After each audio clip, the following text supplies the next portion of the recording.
Hi students, happy Friday. I have recently received several emails from confused students this week, so we are in the heart of 1020 is all I can say. This is typical because we get to this point in the semester and you're maybe starting to realize that the course is much more difficult. I've told you before, it's a lot harder than 1010. There's a lot more that we're throwing at you, and I personally think this is one of the harder gen eds that you have to take because there's so many different skills you're still cultivating from English 1010, but we're throwing in here citations and different writing styles and putting information together, synthesizing information, understanding how to carefully close read sources. So there's a lot going on here.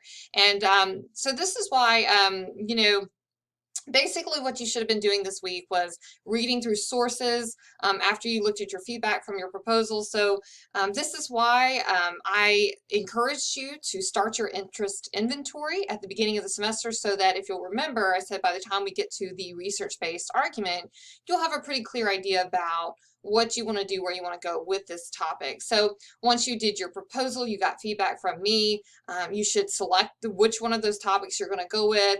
If you decided to do something different, you should have submitted another plan to me. And then, so this week, once you have that narrowed topic, you changed it based on any suggestions that I gave you. You should have been reading as many sources as you can about your topic, and then starting to work on an outline, a plan, a rough sketch of where you might go with your paper. Now, is that set in stone? No, you guys have got to quit thinking about things as being um, so set in stone. Writing is much more fluid than that. It's a much more fluid process than that. But I have seen students just start jotting down stuff on the page, and that's really difficult to make that work with a research project, because you do need to kind of figure out that direction, have those sources in mind at least, or at least have an idea of where you need support as you get to writing. So what we're going to do is I'm going to give you a little more time to work on the outline if you need it. Let's try to have those in maybe by Monday of next week, but I wouldn't delay it too long, because again, this isn't the most important thing. It is just a rough sketch of where you might go as you're writing the paper. And it's to encourage you to make sure you're thinking about it, and that you're reading sources, and that you're ready to rock and roll. So I wanted to show you on the screen, what you'll see is a working outline. This is something I just literally banged out in a few seconds just to kind of show you what this might look like. So one thing I want to emphasize is your whole paper is your point of view that is supported by research. So this is where I was telling you, don't make sure you're not doing just an informative paper. You want to make sure you have an argumentative thesis, and then all of your points, you're going to basically write a topic sentence for each paragraph that is your point of view. And then the rest of the paragraph is going to be a mix between your thoughts about it, or even saying it in your own way, and then having all of that supported by sources. So if you look on the screen, next week we are, so I know I've asked you to write a working thesis this week. We haven't really talked much about thesis statements, although you should have received that information in English 1010. Now we haven't talked about argumentative research paper thesis statements, and that's going to be our subject matter this week ahead. One thing that might help you when you're writing that is start out with, I believe that. We don't want to leave that in our paper because that's kind of redundant. We know it's what you believe if you're writing it, right? But that may help you understand how to make this argumentative. So I believe that. What do you believe? What is your stance on your topic? So let's say mine is, I believe that students should not be penalized for accidental plagiarism because it creates a culture, a fear of writing, is what I say. Instead, so I'm clearly making this problem solution. Colleges should create a culture of writing to learn. All right, so that's my perspective, right? So everything in my paper should support the idea that students shouldn't be penalized for plagiarism, and instead we should create a different writing culture. So everything in my paper should back that up. So here's a rough sketch. I haven't necessarily done all the research here. Maybe I've done some preliminary reading, which is what I've been encouraging you to do as you're selecting your topic, right? Thinking about it, reading about it, gaining some more information about it. So maybe I start with, and this is where maybe you have a few informative paragraph. So maybe I have a body paragraph about like what is deliberate plagiarism versus accidental plagiarism. Maybe my audience needs to know that, and I'll have sources to help me define that. Body paragraph 2, so maybe I talk about students' perception of plagiarism, sources to define that. Then I move into why students plagiarize. Okay, I'm giving some background information.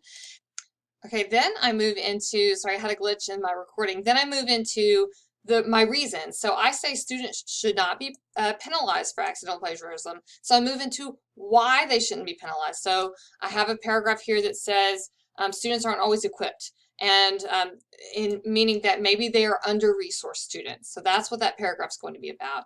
Then my next paragraph is going to be kind of the same thing, but I'm going to talk about how all students are lacking information literacy. Okay, so then let's say I'm doing some research and I'm on MTSU's library, and I'm doing some research and I start seeing all the stuff about L2 and I learn about that and I go, oh, another reason is because of cultural differences concerning plagiarism. So I'm looking at multilingual writers and our students who are from studying from other countries, right? So that would be maybe a body paragraph that I add in as I'm even writing. So maybe this wasn't on my outline, but I realized I need to do that later. All right. And then another reason that I had is because it creates a culture of fear versus growth mindset. So I may have a paragraph about why growth mindset matters, something like that. Okay. And then so I'll go into, okay, maybe I have one more reason why all teachers are responsible for writing instruction, not just English. I'll go into those sources. And then I need to somehow close this out with my solution. So if I'm a college professor reading this and I'm like, well, okay, you're not wanting me to penalize the students for plagiarism, what do I do then? So maybe I write 2 body paragraphs, 3 body paragraphs, something like that with solutions. What are some alternatives for this kind of treatment of writing? And I would have sources to back up in those paragraphs too. Obviously, I would have a conclusion. So for your paper, you're looking at about 6 to 10 sources. And you're going in here as you're doing your searches. Let's just say I'm looking at plagiarism and fear. Okay, I have one here, exploring university students' perceptions of plagiarism, a focus group. So I may read that if it's any good. Okay, I know that I would put that. That could be a potential source for body paragraph 2. So I can put, let's see, Gulliver, it looks like, is the source that I might be able to put in there, right? Let's go back here. Taking the fear out of plagiarism, that might be good.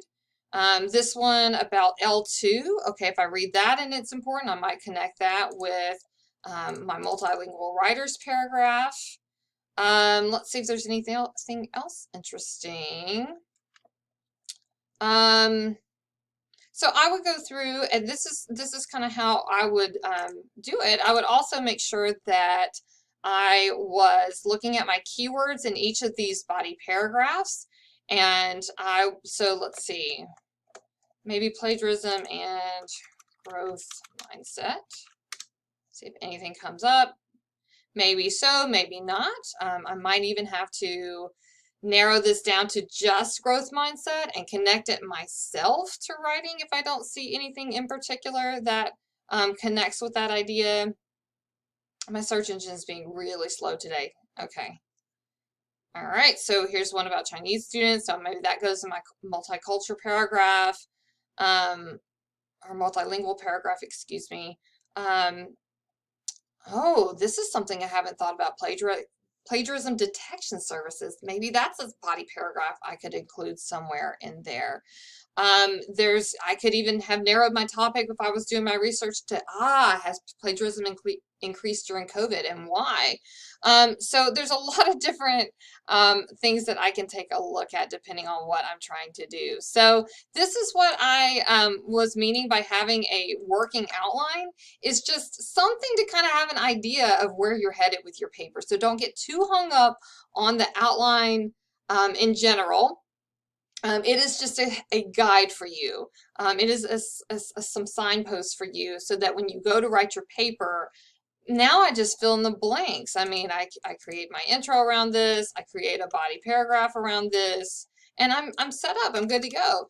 If I kind of insert my sources, even if it's in a messy way, when I get to my references page, I'm able to easily, add in those sources, and it just becomes an easier process. So if you're still struggling, now's the time to reach out to a writing tutor or a librarian. I posted on our newsfeed the librarian's specific hours for English 1020. So scroll down a little bit till you see those. Although obviously they can help you at any time. Visit the Writing Center if you need help, like making sure you have an argumentative stance or thesis statement. I think next week will help with that too. So just don't get too behind. If you need some extra time for your outline, that's fine. But again, don't get too hung up on that, because I want you moving forward, reading and researching and getting your thesis ready. The semester is going to keep moving pretty quickly from this point forward. Keep reaching out if you have questions.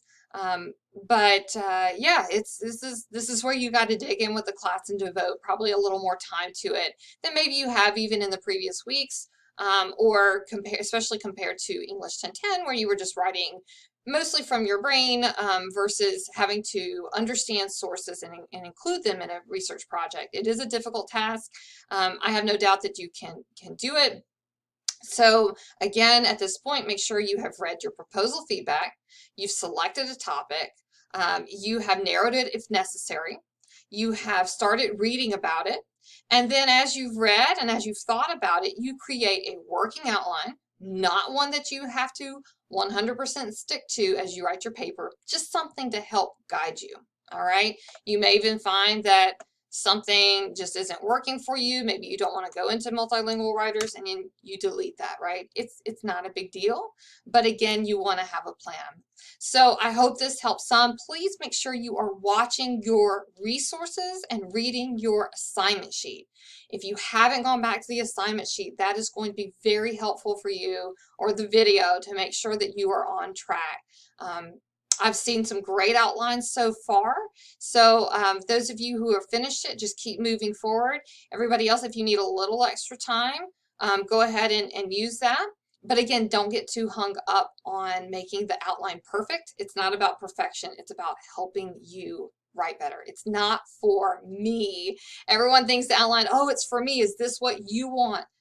I don't care how you do the outline. I just want you to have an outline so that when you go to write your paper, you don't feel lost. All right. I hope you all have a good weekend. Dig in. You can do it. Use your resources. That's why they're there. That's why there's so many different resources to help you on campus, because things do get a little bit tougher as you move through your coursework. So I'll be available to you guys if you need me. I'm going to try to set up a Zoom for next week, and I'm also obviously available via email if you need me there as well.